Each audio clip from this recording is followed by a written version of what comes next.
சலாமியாவின் ஆட்சி அதிகாரத்தில் முக்கியமான நியமனங்களுக்கு புதிய அதிகாரிகளை தேர்ந்தெடுப்பதற்கான அறிவிப்பு சில மாதங்களுக்கு முன்னர் வெளியானது.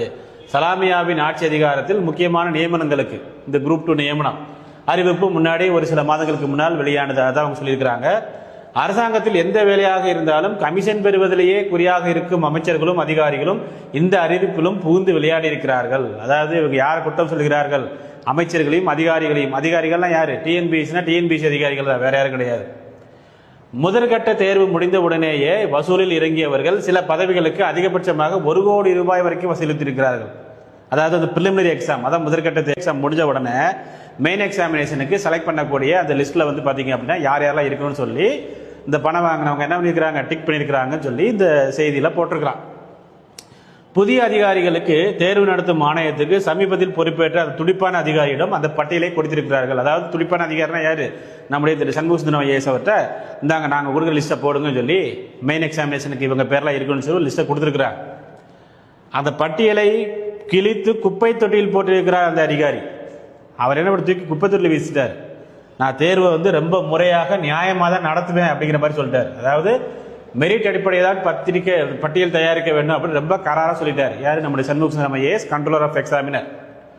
அரண்டு போன அமைச்சர்கள் சிலர் நாங்கள் கை நீட்டு பணம் வாங்கிட்டோம், பதவி கிடைக்கலனாலும் பணம் கொடுத்தவெல்லாம் ரொம்ப நெருக்குவாங்க, யார்கிட்ட என்ன எவிடன்ஸ் இருக்கு தெரியாது, தேர்தல் நேரத்தில் நெருக்கடி ஆயிரும் அப்படின்னு சொல்லி பதவி இருக்கிறார்கள். அதாவது பார்த்தீங்கன்னா அவங்க ரொம்ப பிரச்சனை ஆயிரும் சொல்லி அவர் சொல்லிக்கிறார். அப்போ தென் மண்டலத்தை சேர்ந்த அமைச்சர் பேசாமல் 2ஆம் கட்ட தேர்வை ஏதாவது குழப்படி செய்து ரத்து செய்து விடுவோம் அப்படின்னு சொல்லியிருக்கிறாங்க.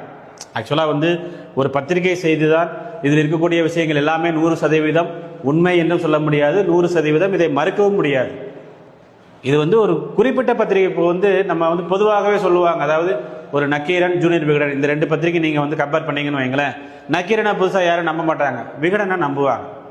ஏன்னா 100 வருட பாரம்பரியம் மிக்க ஒரு பத்திரிகை. அது ஜூனியர் விகடன் என்பது என்ன அப்படின்னா அவங்களுக்கு ரொம்ப முக்கியமாக அது ஒரு புலனாய்வு பத்திரிகை. அது வந்து ஒரு இன்வெஸ்டிகேஷன் பண்ணக்கூடிய ஒரு முக்கியமான ஒரு பத்திரிகை. அந்த புலனாய்வு பத்திரிகையில் 100 வருடம் பாரம்பரியம் மிக்க ஒரு பத்திரிகையில் இந்த நியூஸ் வந்ததுனால தான் நம்ம இதை சொல்கிறோம். இதே இது வேற ஒரு பத்திரிகை நான் கண்டிப்பாக நம்ம சொல்லியிருக்க மாட்டோம். ஜூனியர் விகடன் என்ற ஒரே ஒரு காரணத்தில் இதை நம்ம சொல்லியிருக்கிறோம். அப்போ வந்து நம்ம பேசாமல் என்ன பண்ணிடுவோம் அப்படின்னா 2ஆம் கட்ட தேர்வை ஏதாவது குழப்படி செய்து ரத்து செய்து விடுவோம். என்னது மெயின் எக்ஸாமினேஷன் ஏதாவது ரத்து பண்ணிடுவோம். குடைச்சல் கொடுக்கும் அந்த அதிகாரியை இதையே காரணம் சொல்லி மாற்றிவிட்டு புதியவரை போட்டு காரியத்தை சாதித்து விடலாம். எப்படி? அதாவது யாரு குடைச்சல் கொடுக்குறாங்களோ அவங்கள வந்து இந்த ரத்து செஞ்சுட்டு அதே காரணமாச்சும் அவரை மாத்திடுவோம். மாத்திட்டு நம்ம என்ன பண்ணுவோம், புதுசாக ஒரு ஆபீசரை போட்டு நமக்கு தேவையான காரியத்தை சாதிச்சுக்கலாம் அப்படிங்கிற மாதிரி இதில் போட்டிருக்கிறாங்க. ஸோ அவர் கொடுத்த ஐடியாவின்படி தான் தலைநகரில் தேர்வு எழுத வந்த சிலருக்கு மட்டும் நல்லா எப்படி செலக்ட் பண்ணிக்கிறாங்க. ஹெட் குவார்ட்டர்ஸ் வேற எங்கேயும் இது நடக்கல. சென்னை அதாவது தலைமை இடத்துல மட்டும்தான் இந்த பிரச்சனை நடந்திருக்கு. அப்போ தலைமை இடத்துல ஒரு பிரச்சனை நடந்தாதான் மீடியாவோட அட்டென்ஷன் கிடைக்கும், உடனே அது பெரிய விஷயமாக பரவும், தேர்வு ரத்து செய்யப்படும் அப்படிங்கிறது ப்ரீ பிளான்ட் அப்படிங்கிறது இவங்க ரொம்ப தெளிவாக சொல்றாங்க. தலைநகரில் தேர்வு எழுத வந்த சிலருக்கு மட்டும் தேர்வு மையத்தின் முகவரி திட்டமிட்டு மாற்றப்பட்டிருக்கிறது, பிளான் பண்ணியிருக்கிறாங்க. மாணவர்களே நல்லா தெரிஞ்சுக்குவாங்க, இது வந்து தொழில்நுட்ப கோளாறு இல்லை என்று இந்த பத்திரிகை தெளிவாக சொல்கிறது. ஜூனியர் விகடன் பத்திரிகை. இந்த பத்திரிகை சொல்வது பொய் என்றால் அரசாங்கம் இந்த பத்திரிகையின் மீது நடவடிக்கை எடுக்கலாம். இந்த பத்திரிகை சொல்வது உண்மை என்றால் அரசாங்கம் இதற்கு பதில் சொல்ல வேண்டும். பேனாவும் கனவுமாக வந்த தேர்வுகள் பலரும் கொழும்பி போய் போராட்டத்தில் குதிக்க அசாதாரண சூழலை காரணம் காட்டி அந்த தேர்வையே ரத்து செய்ய வைத்து விட்டனர். ஸோ இவங்க நினைச்சது நடந்துருச்சுன்னு இந்த ஜூனியர் விகடன்ல தெளிவாக போட்டிருக்கிறார். அப்போ இந்த சூழ்ச்சி எதுவுமே தெரியாமல் தேர்வர்கள் போராட்டம் குதித்த சமயத்தில் தன்னுடைய செல்ல வளர்ப்பு நாயுடன் விளையாடி கொண்டிருந்திருக்கிறார் சுல்தான். நம்முடைய துணை முதல்வர் தான் சொல்றாங்க போல. சரி, ஓகே.